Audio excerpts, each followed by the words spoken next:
Good evening and welcome to the big story on NDTV Profit. I'm Nupur Talwar Suri.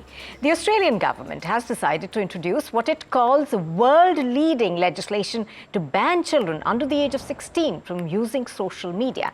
Now, the government is looking to introduce this piece of legislation in Parliament soon. The law aims to hold social media companies responsible for making sure that kids under 16 are not exposed to it. It would be up to Australia's online regulator, the e-Safety Commissioner, to enforce these laws.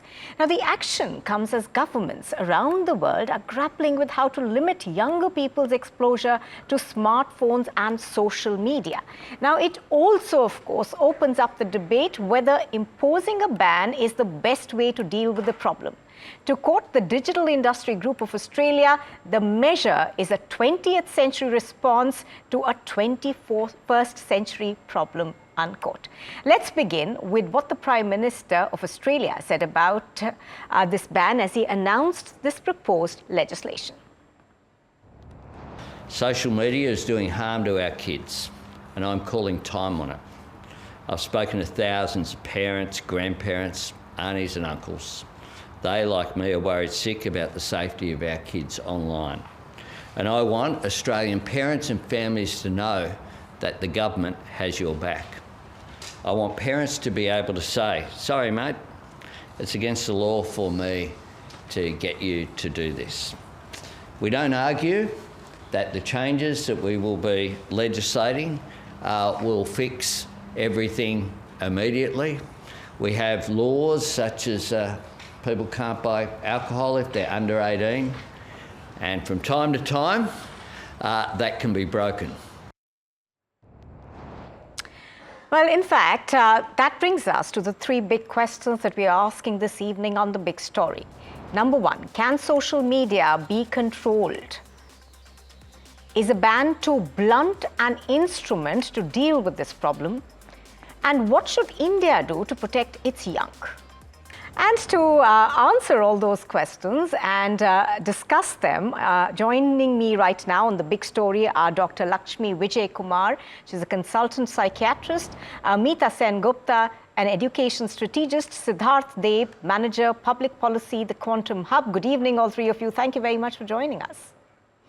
Right, Dr. Jay Kumar, I'm going to begin with you now. Social media, of course, has transformed lives beyond imagination, but it's also brought about an epidemic, if I can call it that, of anxiety and a sense of disconnect with the real world. Now, you've worked with people who have suicidal tendencies extensively. Tell us about a bit about the kind of mental health issues that teenagers face because of the advent of social media. Yeah, mental health and social media, they have a bi-directional way. That is, people who are anxious, prone or depressed or having psychological problems tend to use the social media more. And those who use more social media have more anxiety and depression. So it is a bi-directional problem we have. And unfortunately, I think the ban has been brought out because of real evidence-based studies which have shown that excessive use of social media produces changes in the brain, both structurally, physiologically, and even in the network system. So we are really changing the brain structure of young adolescents where the brain is still forming its pathways and networks. So it is very crucial that the social media needs to be under control for particularly young children, which is why which is where majority of the brain pruning and the neural networks happen. We have research to show that the gray matter in the amygdala, which controls the emotion, becomes less the more and more you use social media. And it has got other problems also. Actually, the people who use excessively social media, the adolescents, particularly it affects the young girls more than the boys. The online gaming and gambling affects the boys more. but the social media post affects the young women more. And already in India, the young women between 18 and 29 have the highest suicide rates. And this has a terrible impact on young girls. And the fact is, the young girls use social media, they feel more disconnected, they feel more anxious, they feel more depressed, their academic performance comes down. So it affects both physically, their sleep, their appetite, everything gets reduced. Their school performance, cognitively also, they perform less, and their academics are not great. Their interpersonal relationship also becomes less because they are so disconnected from reality. Right. I'm going to come back to you on that bit, but let me also bring in the other guests. Ms. Sen Gupta, now you're an educationalist. Now, while platforms like YouTube, of course, have completely revolutionized education, they've given students an access to an insane amount really of information, which if used correctly can work very, very well. But do you think that, the benefits versus the pitfalls is something that we still don't have a complete idea about right now? Absolutely agree. We do not have a complete idea of the balancing forces. We who are decision makers belong to the past. And we speak from our fears, and the fears that the doctor has related are absolutely valid. What is also valid is that we are in the golden age of learning. When else has so much learning been freely accessible to any and every individual, every child in the land? An understimulated, very, very intelligent child stuck in a very rote learning system has a chance to learn so much more. A frustrated mother who says you need to learn how to boil an egg, go and look at YouTube, fold a shirt, tidy your room. Everything that you want to learn, you can find on YouTube. Repair something in the house, anything and everything. More importantly, it is the sense of responsibility, and I will use a word, agency, that we want our students to have for their own learning. They take charge of their own learning. They have a sense of their own approach to what interests them, what careers they can try out, what is happening in other people's careers when they try out those careers, so many wonderful things. Yet we notice that when children go online, they also do not always do all the good things you should. That is true of every science. That is true of everything that you have. Even your kitchen knife can be used to chop your vegetables or to do any harm. So we do not have a ban on kitchen knives as such. We cannot. What we want is regulation, but not necessarily from a government. This is about regulation at a much more granular level. It is about values in the household. And I appreciate that as parents, as uncles and aunties, we have lost the battle. We are struggling to bring that sense of control to our children, to say, please direct yourselves to a better direction. But that is our failure. Our failure should not result in a ban for them. It is up to us now to learn how to engage our students better. We need better mentors as parents. We need better guidance as parents. Our students and our children need better mentorship, better pastoral care, better activities through the afternoon, evening, etc. One classic example, the IT curriculum was very inadequate at a certain point of time. Student groups went onto social media, taught each other how to program. That's how they got admissions into the best colleges and were able to cope. This is something I have seen personally. Science tutorials, anything that you cannot do, student groups have self-organized in small ways. Wonderful things have been done. And yet we also know that students can slip. Of course, they are young. They should not be unsupervised, but supervise them at the home level, supervise them in the classroom, supervise them in the laboratories, your computer science laboratories, wherever they have access to computers. Do not ban them. Do not deny them the future that they can choose. Do not take the power away from them. As elder people, we love to have power. This is not a power game. This is the future of our children. So what you seem to be saying is that this perhaps, as you know, several people have said, is a 20th century solution to a 21st century problem, and the problem lies with the fact that this is so new that we also don't know how to deal with it. I'm coming to you next, Siddharth. Now, Siddharth, as we've been talking this evening, the power of social media is actually demonstrated just by the sheer number of people who have access to it. Now, there are estimates, and we're going to pull out that graphic for you, that seem to suggest that 4.9 billion people across the world have access to it. Now, is this now become too big a giant to be able to tame? And the added problem is that we don't really know how to tame it. I think, Nupur, I absolutely love that question, because the reality is right now, the international dialogue around this issue is based on a lot of studies which are situated in the Western world. And very often they can have sort of contradictory sort of conclusions on the exact sort of challenges that social media pose. And very often causality between social media and mental health is difficult to establish in these international studies.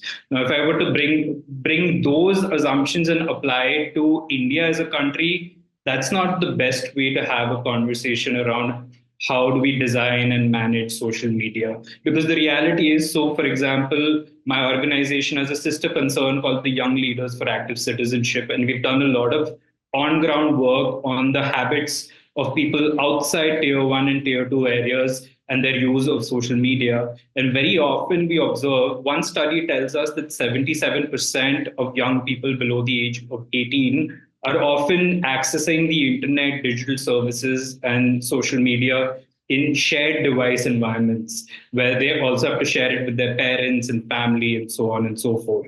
So in that context, very often screen time is organically regulated, especially outside your metropolitan areas. So actually, as step one, we really need a holistic understanding of the impact of social media for children situated in India. And we also need to be able to measure their perspectives and their perceptions on both the upsides and the downsides of social media. Now, on top of that, we also, before we even talk about regulation at the government level, we need to appreciate the fact that when it comes to screen time and so on and so forth, even platforms are contending with how do they craft platform level interventions to secure the interest of our young people.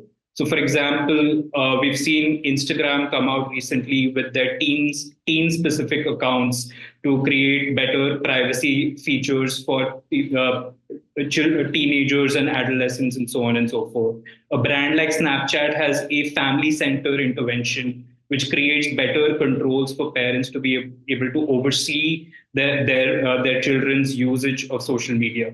And then YouTube, of course, has a very prominent kids-only profile. So if these kind of designs are already being implemented by businesses, it's on us to try and do impact analysis to try and see if these interventions are having a meaningful, beneficial impact on the child and mitigating the risks, and also preserving the advantages of social media and digital services and access to the internet. That's a real important stepping stone before we have a conversation on regulation. And I'm happy to talk about some of the deficiencies and impracticalities of what is being proposed by the Australian government. But Siddharth, the problem here is that while we understand that banning something is not the way out, the issue has become so huge now. We have studies upon studies that seem to suggest that whatever regulation has been put in by these social media companies is just not working. We have, youngsters who have serious anxiety issues because of social media. And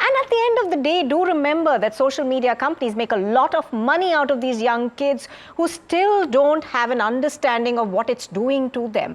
So in that sense, when an elected government is actually faced with a problem like that, they have no other way but to come out with regulation.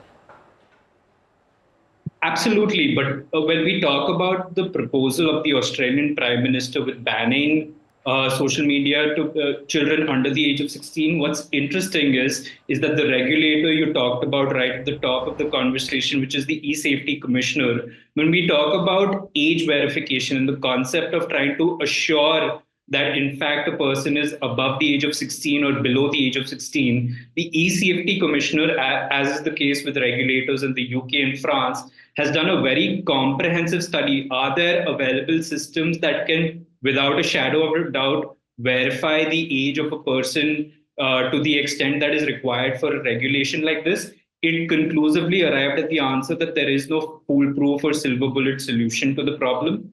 And if I were to transpose that conversation and say, what about in India? A lot of people will say, hey, we have some digital ID system like Aadhaar that can help us circumvent that problem and verify people's age. But the reality is that the government in other contexts is already making submissions in court that Aadhaar is not a solid proof for the date of birth of an individual. So then now we shift the onus and tell businesses that in an imperfect technological environment, you have to ensure that a person is who accesses your solution without a shadow of a doubt is above the age of 16. That creates an incentive for businesses to stop developing and building and creating products for adolescents.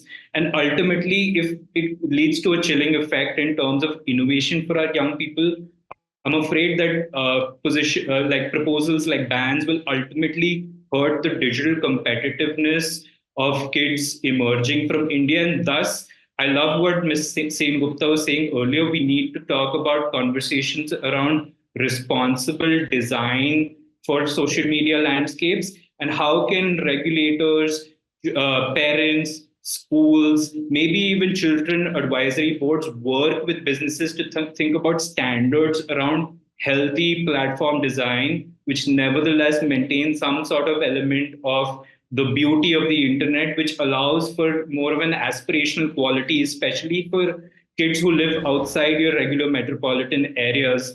And social media really democratizes, access to culture, access to content creation opportunities, and so on and so forth. And we've drawn a lot of these insights from our work on the ground outside these areas. Oh, yes, absolutely, Siddharth. I agree with you there. It makes us all equal in terms of being able to access information, which was such a big thing earlier on. Dr. Vijay Lakshmi, I wanted to come back to you on, your work so far. Now, when you were talking, it seemed to be that the part of the problem right now is also that we don't know how long-term these effects are, because we've only been able to analyze what's happened in the past few years. Are there fears that this is a problem because we do not know the full extent of it? It could be very, very difficult to tackle because it's hitting kids so young, between the ages of 13 and 17, which is very, very vulnerable, and we don't know how it will end.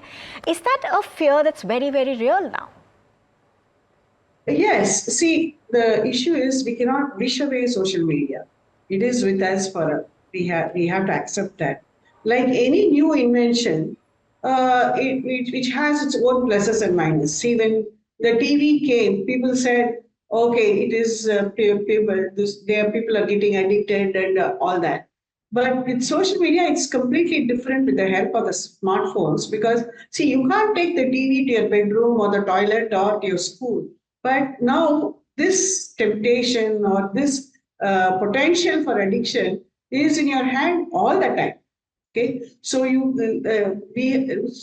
for example, to give you an example, for many posts in social media is about, say, some restaurant you have been to remember that, and some dress which you have or some party you have been to, and you post it so that you you tell people and you remember it. But actually, research has shown that after a few months, when you post it, your mind doesn't remember it. When you don't post it, you remember more details. So it interferes with your memory, it interferes with your cognition, it interferes with your sleeping schedule. Most of the young kids use the social media in the night. So through the night, they look at it. So how do we control this is a big issue. As you say, if you are able to be responsible and use social media, fine. But the fact is, the young vulnerable minds, how can you expect them to be responsible when their brains have not yet matured? And the social media platforms are all trained to get you hooked to that. You have really exposed social media on young, vulnerable brains without any guardrails. If you have guardrails, that's fine. So now we are scrambling to see how we can put the guardrails, and that becomes a problem. Yes, absolutely. I completely buy your point over there, because even at this age, people like us, when we go onto social media, I'm talking about myself here, I often get these notifications that I can't help myself but see. I get these prompts which I can't help but see. I wanted to bring you in at this point in time, Meeta. Obviously, there is a lot to gain from social media, but is the problem the fact that we are it's the age that it targets that's the main issue in this situation? Absolutely. Social media does target every age, and Dr. Vijay Lakshmi was right that the amygdala, for example, has not developed. The amygdala fully develops till the age of 25. This Australian conversation is about the age of 16. So it really is not about saying a brain hasn't developed so much, or it's not about the age over here. It is about granularity and intelligent design, smart design of the guardrails. She's absolutely right. Right. This is about designing guardrails. This is about designing and accepting as a society, as a group. Now, what scale of society? As a whole government, as a family, as a tribe, where you say, okay, these are our values. We say work first, pleasure later. We say spend so much time and have this is the way you're going to schedule your life. Who is the authority who will design this for all of us at different age levels, at different age groups? At age 25 or age 22, I'm not going to accept government control over what I can see and what I cannot see. I would not like to do that. I would like to think of myself as a responsible adult.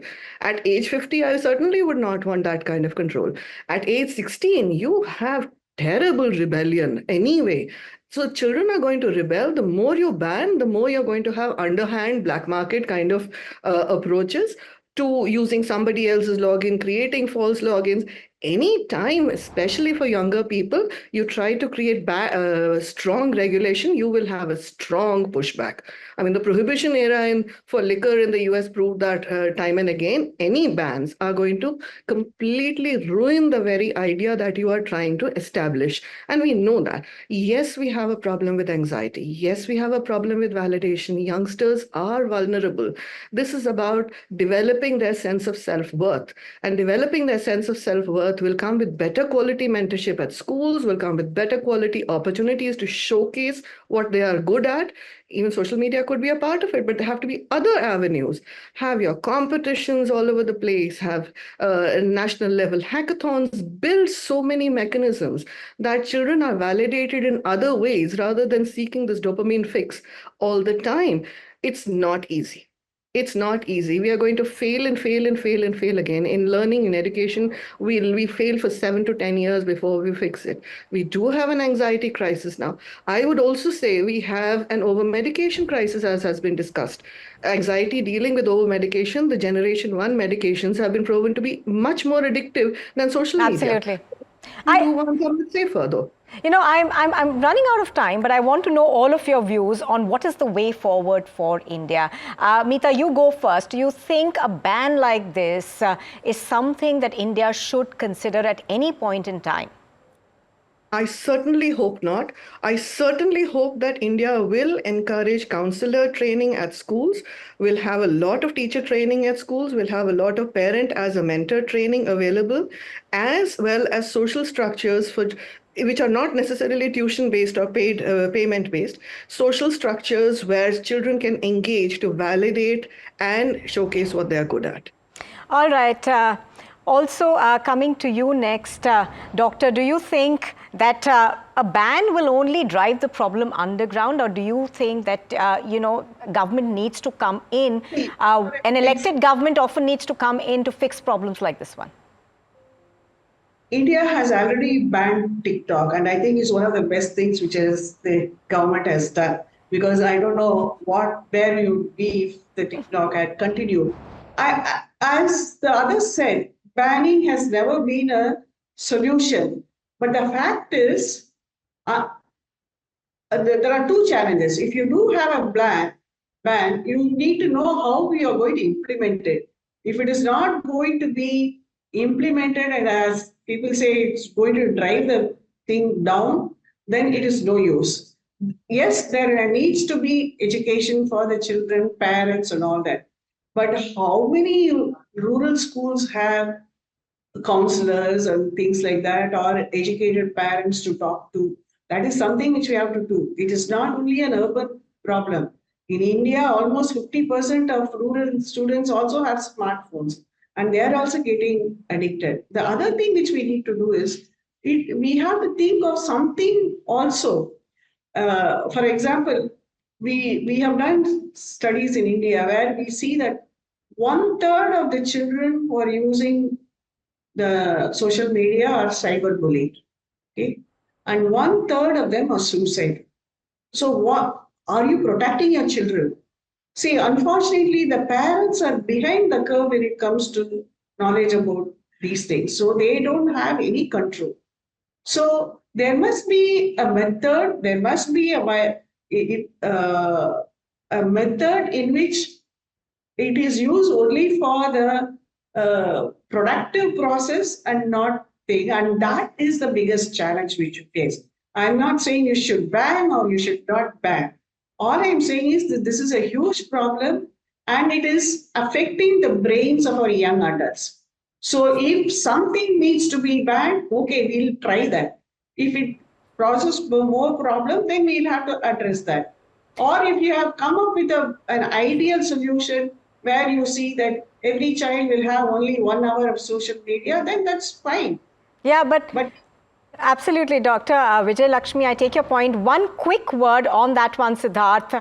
Is banning the way forward? Do you think that it's going to be effective at all? Because this is something that many would argue is coming into your personal space. You might ban it till a certain age, but after that, it might depend on people's privacy. So I'll answer that question, Nupur, with an anecdote, which is in the early 2010s, gaming was a highly political issue in South Korea. The government came out with a regulation that said people below the age of 16 cannot game between the time period of 11 p.m. and 6 a.m. or something along those lines, because it was a politically charged issue. Ultimately, what happened was that kids were nevertheless figuring out creative ways to bypass the requirement. And eventually, in the around 2021, the Korean government was forced to repeal that regulation because it just did not work. And the reality is, the lesson should be we should not politicize this issue, but rather start collecting more evidence on how All right. social media impacts young people across the country. And once we establish a baseline, we should start seeing how do platform interventions like All family right. centered teen accounts help But them or don't help them. And then we can advance the conversation. But we all seem to agree that we do need an intervention in this situation. Now, what is the level of that intervention, what kind it should be, is obviously going to be a bit of hit and trial. But thank you, all three of you, for joining us on The Big Story this evening. Thank you. Well, with that, it is a wrap on The Big Story on NDTV Profit. Thank you very much for joining in, and do stay with us as we bring you more.